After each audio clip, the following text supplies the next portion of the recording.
Assalamualaikum warahmatullahi wabarakatuh. Alhamdulillah, senang rasanya bisa berjumpa kembali dengan kalian, tentunya masih dalam pelajaran matematika. Baik anak-anak, di video kali ini Ustazah akan membahas materi baru, yaitu tentang garis dan sudut. Oke, simak baik-baik ya.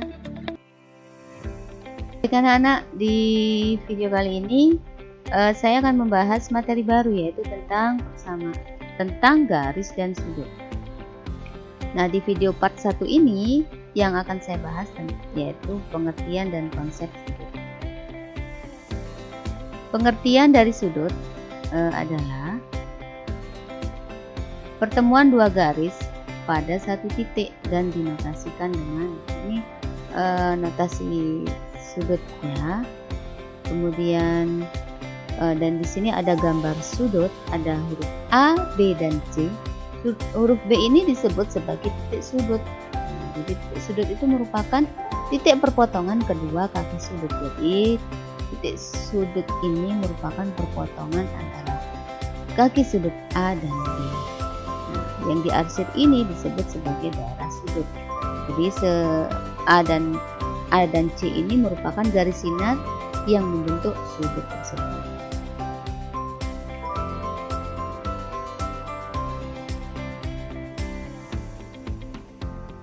Nah, untuk satuan sudut sendiri, satu putaran penuh besarnya 360 derajat.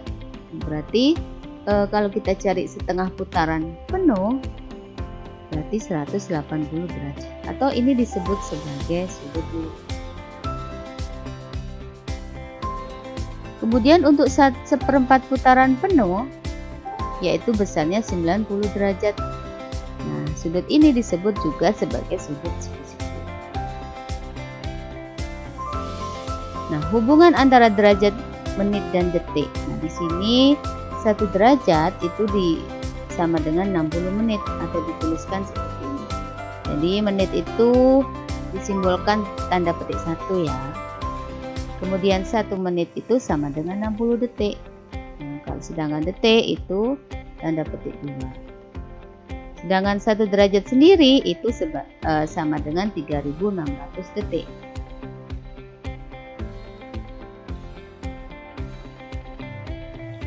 Nah, di sini saya akan memberikan sebuah contoh bagaimana sih cara menjumlahkan dan mengurangkan sudut. Nah, penjumlahan dan pengurangan dalam satuan sudut sama seperti desimal. Jadi dilakukan operasi berdasarkan satuan. Jadi kita menggunakan cara bersusun. Jadi harus sesuai lurus ya. Kalau yang detik sama detik, menit sama menit, dan derajat sama derajat. Nah, di sini ada contoh soalnya. Yang pertama, 23 derajat 27 menit 1 detik ditambah 37 derajat 18 menit 9 detik. Itu jadi kita tulisnya seperti ini ya, harus lurus tadi ya. Nah, jadi detik sama detik, menit sama menit, dan derajat sama derajat. Kita kerjakannya mulai dari belakang sesuai dengan sama seperti penjumlahan bersusun ya.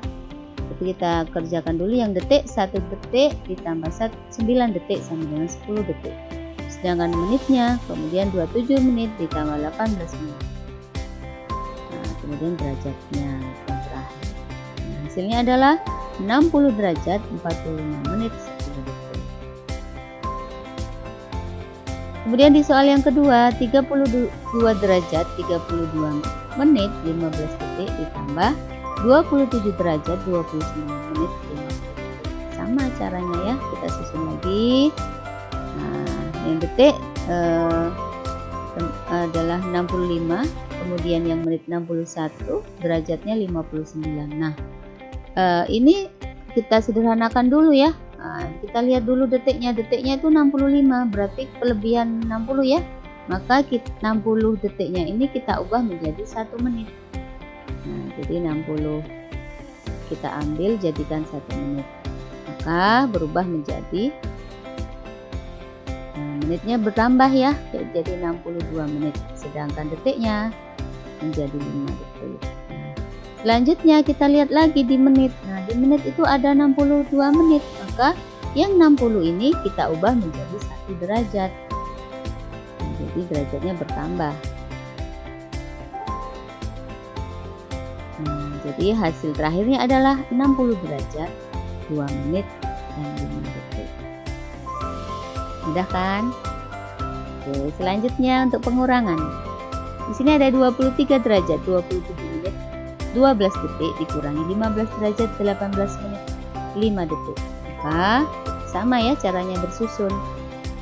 Nah, sama ini dengan penjumlahan, kita kerjakan dari belakang, dari detik dulu.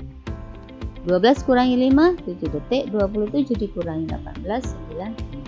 Sedangkan 23 derajat dikurangi 15 derajat hasilnya 8 detik.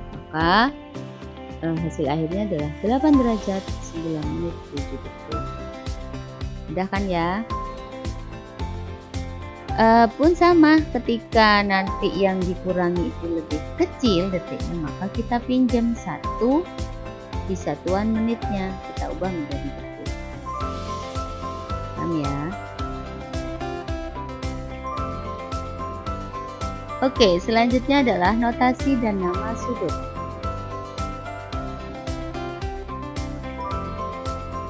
Sudut diberi notasi dengan tanda ini ya. Nah, jadi bacanya dibaca sudut. Jika ada tanda seperti ini dibaca sudut. 3 cara untuk memberi nama sudut. Yang pertama, menggunakan simbol misalnya alfa, beta, dan lainnya. Kemudian yang kedua, menggunakan nama titik sudut. Misalnya sudut A, sudut B, sudut C. Kemudian yang ketiga yaitu dengan menggunakan nama ujung kaki sudut. Jadi kan kaki sudut ada 2 ya, jadi berarti pakai 3 huruf di sini. Misal sudut BAC, sudut ABC, sudut ACB. Nah, huruf yang di tengah ini menunjukkan titik sudutnya, sedangkan yang di pinggir B dan C ini menunjukkan kaki sudut.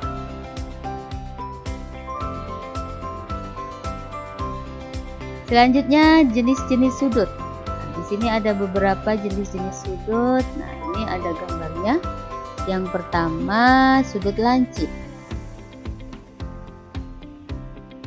Sudut lancip itu besarnya kurang dari 90 derajat. Nah, jadi gambarnya seperti ini ya, lancip ya. Kemudian yang kedua sudut tumpul. Nah, ini gambar yang kedua, yaitu besarnya antara lebih besar dari 90 derajat dan kurang dari 180 derajat. Nah, gambarnya di yang kedua ini. Selanjutnya sudut siku-siku. Nah, tadi sudah ya, sudut siku-siku itu adalah besarnya 90 derajat. Ini gambarnya di bawah. Selanjutnya yang keempat adalah sudut lurus. Sudut lurus itu besarnya 180 derajat. Gambarnya di sebelahnya sudut siku-siku ini ya. Selanjutnya yang terakhir adalah sudut refleks.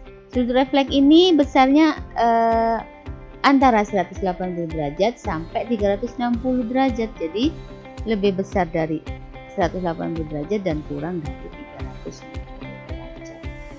Jadi kalau di gambar yang ketiga ini sudut refleksnya di bawah, bukan di dalam ya. Kalau di dalam itu sebagai sudut tumpul, sedangkan di luar ini disebut sebagai sudut refleks.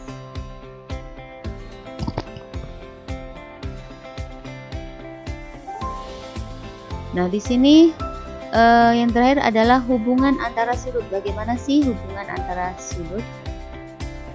Nah, di sini ada 3. Yang pertama, sudut berpeniku atau sudut yang saling berpeniku, atau dengan nama lain komplement. Nah, komplement ini jika ada sudut X ditambah sudut Y itu sama dengan 90 derajat. Kan berpeniku ya.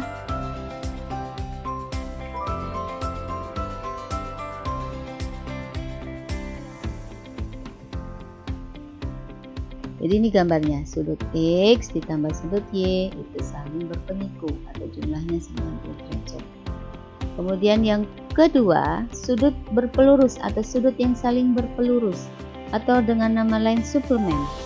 Nah, jika sudut X ditambah sudut Y itu besarnya 180 derajat. Nah, ini ya gambarnya, sudut berpelurus. Selanjutnya yang ketiga, sudut bertolak belakang, saling bertolak belakang. Tolak belakang ini besar sudutnya sama. Contoh di sini ada sudut 1, T1 itu bertolak belakang dengan 3. Kemudian T2 bertolak belakang dengan 4. Nah, bertolak belakang ini besar sudutnya sama. Nah, itulah adalah hubungan antara sudut. Nah, terima kasih, materi untuk sudut di video kali ini telah selesai.